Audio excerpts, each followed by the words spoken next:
Hello everybody, this is your boy the Almighty Green Titan bringing you a video of yesterday's event actually. It pertains to the Philadelphia Eagles and their win yesterday afternoon against the Cincinnati Bengals 37-17. But before I begin, don't forget to comment, like, share, subscribe to this video. Please smash those likes and don't forget the notification bell on top of the video or top of the content so you'll know when the video comes out. Comes direct from me to you for your enjoying pleasure or for your viewing pleasure, however you want to put it. And so let's go ahead and jump right into it. All right. I hope you guys had a chance to check out yesterday's week 8 video, and I had a video that I was looking at, and the video kind of explained everything about the offense, what the offense have done, and what I mimicked what they said, but made it a little bit more clarified for you guys out there. This time I'm gonna speak about the defense, so this could be kind of a short video, but I'm gonna go ahead and start with the receiving. No, you know what? I'm gonna start with the offense, but I'm gonna start with the rushing overall because the rushing was not mentioned in that small video, in that long video that I made for you guys, where the guys were talking on NBC Philadelphia. They mentioned certain stats, but they mentioned every stat. So I'm gonna go ahead and start with the rushing, because the rushing was actually pretty good. I'm gonna start there and then work my way to receiving down to the defense and actually clarify everything up that was not said on the video. All right, here we go.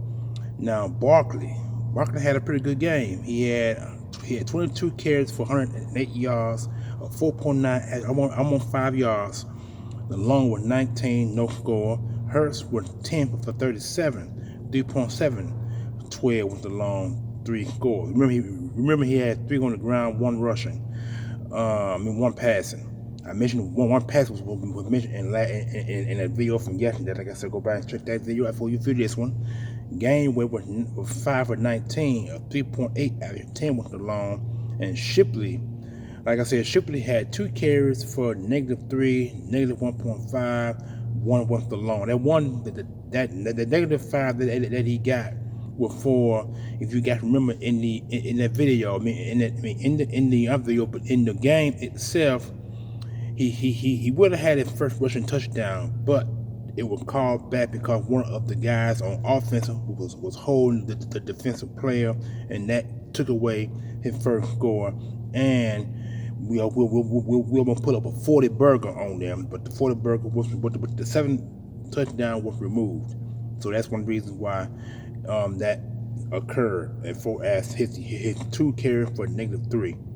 So anyway, receiving, Devontae Smith, he was mentioned. We'll mention it again. 6 for 85, 4.2 average, 46 with a long, 1 score. He had the only touchdown in the game. Brown with 5 for 84 yards, 16.8 average, 29 with the long, no score. And Calcaterra with 3 for 58 yards, which I won't say that that's a career game at 4 yards for him. 19.3 was the average, 228 with the long, no score. And Jack Stowe was 1 for 6, 6.06 with the long. Barkley was 1 for 3, 3.03, 3 with the long. Okay, now the defense. This is why I made the video in the first place. So we'll get with the video and we'll go ahead and work from there all the way down. Okay, Zach Bond had the biggest game. He had 12 tackles, 4 assists, no sacks, no interceptions, but he had a 4th fumble. And that 4th fumble was caused when I won't say that one of the wide receivers that were going making a turn for the first down, but Bond punched the ball out. And that was I punched the ball. It's either that or he recovered. No, he didn't recover. I'm sorry. He recovered the 4th fumble, but it was punched by another guy. Okay, Jacoby Dean was 9 for 2, 0. Blankenship was 8 for 2, 0. Slade was 4-0, 0. And Cooper DeJean 3, 0. If you guys remember that 3rd tackle he made on Jamar Chase was the 3rd tackle. Okay, Avonte Mattis 2 for 1, 0-0-0. Graham 2 for 0-0-0. And that was the fourth, and he also forced the fumble. You know what? I thought about it. One of them guys forced the fumble, one of them guys recovered. I'm not exactly sure what it was, but I'm not going to go that far. All right, here we go. And Smith, Nolan Smith started coming. This guy's coming on, ladies and gentlemen. He is coming on. He was 2 for 2. He had a half sack, 0-0. Huff also started to come along. He's 2 for 1, 0-0-0. Okay, hold on just a minute. Sorry about that. Like I said, I'm at work, as you can see.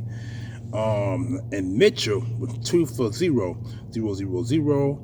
Morrow Dramo was 1 for 0-0-0. And McCollum was 1 for 1, 0-0-0. Rogers was 1, 0-0-0-0. Burks was 1, 0-0-0-1.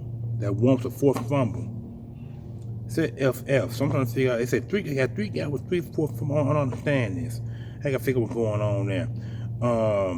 And Smith, Devontae Smith he was 1 for 1, 0-0-0. Devontae Smith, no, that can't be right. Said number 6 wide receiver. I can't recall him never make no tackle. But anyway, Davis with 1-0, 0-0-0, and Milton Williams with 1-1, half sack, 0-0, and Johnson, CJ Gardner Johnson with 1 for 1, 1-0. That was the interception, 0. Okay, Kenneth Gainwell did his kick return. He had 2 returns for 59 yards, 29.5, almost 30 yards per average. The long was 31, no touchdowns. The Eagles had no punt returns, but they had kicking. Elliott was 3 for 3 on the money, 45.0 was the average. The long was 49. He had no blocks. He was 4 for 4 extra points. Okay, Man had one block a couple weeks ago. He had one TOT, 52 yards, 52.0 was the average, 52 was the long, 1 touchback, and no balls inside the 20. All right, now that was an amazing game. Like I said, I ain't got to mention Hurts. If you want to mention Hurts, if you want to talk about Hurts' stats, go to the video, go to the Week 8 recap video to get Jalen Hurts' stats. If you want to know his stats that much, you can go ahead. Okay, we're gonna get with the Bengals. Burrow with 26 for 37, 234 yards, 6.3 average, 1 touchdown, 1 pick, 84.7. Brown with 12 for this is rushing, 32 yards, 2.7 average, 5 was the long, 1 touchdown. And Burrow was 3 for 15, 5.0, 8 was the long, no touchdown. And Moss was 5 for 11, 2.2, 4 was the long, no score. Okay, receiving. Now this guy Gesicki, that's his name, had a career game as well against the Philadelphia Eagles secondary. 7 for 73 yards, 10.4 was the average, 24 was the long, no touchdown. Chase, 9, 54, 6.0, 13, 1. Burton, 1, 41, 41.1, 41 was the long, no score.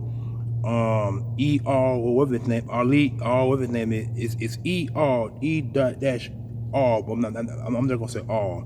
With 2 for 32, 16.0, 28 with the long, no score. Moss, 4 for 28, 7.0, 9 with the long, no score. Irvin, 1 for 4, 4.0, 4 with the long, no score. And Brown with 2 for 2, 1.0, 5, no score. Defense. Like I said, y'all, Jalen Hurts did not get sacked in none of these games by none of these guys. Eagles had for the first time all year, Hurts had a clean pocket. Okay, this is tackle for loss, assists, sacks, interceptions, and 4 fumbles. Okay, Then Taylor Brick guy with 93000. Pratt with 95000. Wilson with 57600. Hill with 62000. Stone with 53000. Hubbard was 50000. Murphy with 42000. Henderson, who had 9 sacks this year, and he's on pace for double-digit sacks this year, had 42000. Bell with 31000. Jenkins with 32000. Rankins with 30000. Now Rankins and what's his name, Barkley, were talking smack on the field most of this game. If you guys been watching it, they've been chit-chatting that entire game. Because one of them tackles that he made, he gripped him around his neck and took him down, and that should have been a penalty, but it wasn't called. So this team had plenty of penalties, more penalties. It's some penalties that wasn't called on the Bengals that should have been called, and it wasn't. And that grab around the neck of Barkley should have been a penalty, and the penalty that in the end zone for the score should have been a penalty. Jamar Chase pushed one defensive back, put his hands in his face, and it wasn't called. That really should have been called. It was not. I did have issue with that one. Okay. Turner 20000. Hilton 20000. Davis Goddard 21000. Jackson with 10000. The kick return was Jones 42 yards, 21.0 average. 37 was the long no score. They had no punt returns as well, but they're kicking. The Fearson was 1 for 2 because he missed one. If he had kicked that field goal, didn't miss it, it'd probably be a different score in the game. He was 1 for 2, 13.5 was the average, 27 was the long, no blocks. He was 2 for 2 at the extra point thing. All right, now. I gave you the stats of the Eagles, and I gave you the stats of the Bengals. But the Eagles stat, like I said, if you guys want to go back and check out Jalen Hurts stats, go and please check out that first video, that Week 8 video that I made yesterday. Check that out first before you view this one. All right, now let's get our take on this right quick. First of all,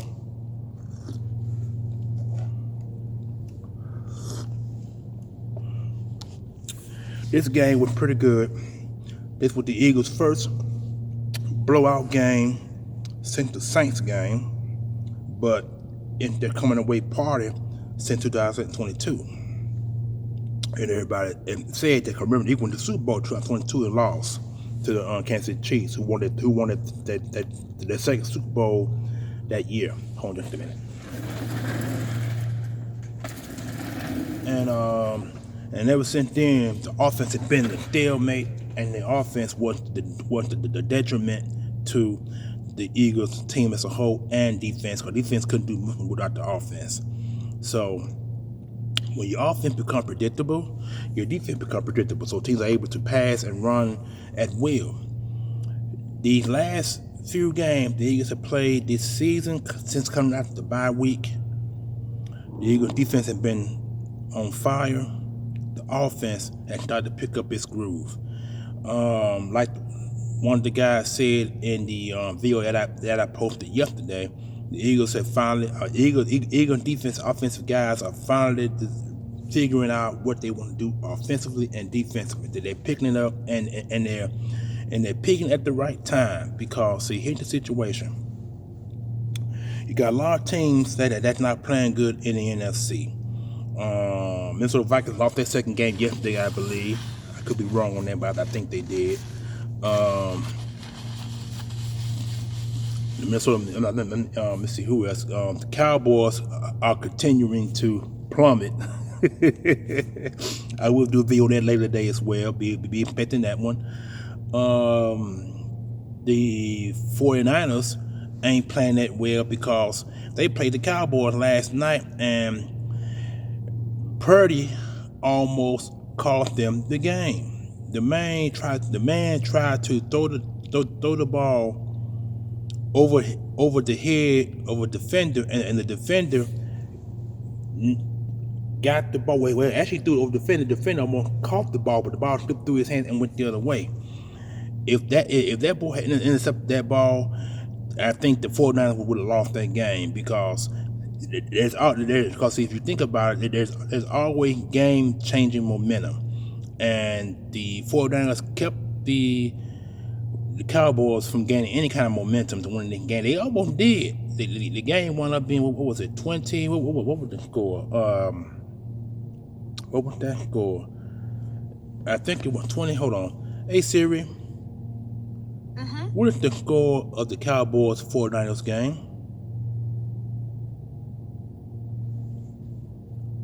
24-30. That was the score. 24-30. They won. 49ers won by 6. So it just the NFC. A lot of the NFC East teams, a lot of the NFC teams are not playing good. They really not. And the hype, the Minnesota Vikings had the hype this season, and so had the 49ers had the hype. And then you got other teams in the NFC that got the hype, but they kind of fallen at wayside. And the Eagles have a good chance to rise to the occasion, possibly get the number 1 seed throughout the playoffs, because Detroit is the only team that's sticking around. But at some point in time, Detroit is going to lose another game. At some point in time, they're going to do one more game. I think for the Eagles to have any chance, the Detroit Lions need to lose 1 or 2 more games. That's where, if that's possible, if the Eagles can continue to win more games and just have 2 losses, they would have home field advantage. And Detroit had to come to Philadelphia. Because, see, like they said, ain't no one going to want to go to Detroit and play. No one. Because of that. So we'll see what happens going forward. Anyway, I'm ending the video right quick because today is Monday, it's my work day. And don't forget to go back and check out that video that I mentioned, that I posted yesterday, week 8 recap. Hurts stats was mentioned in that video as well. Why did I mention it in this video? Because that was mentioned in that video. So please go by and check that video out at all costs before you view this one. Overall, that's all I got to say right now. More videos to come this week, and I'm the Almighty Green Talents. Enjoy your Monday, you hear?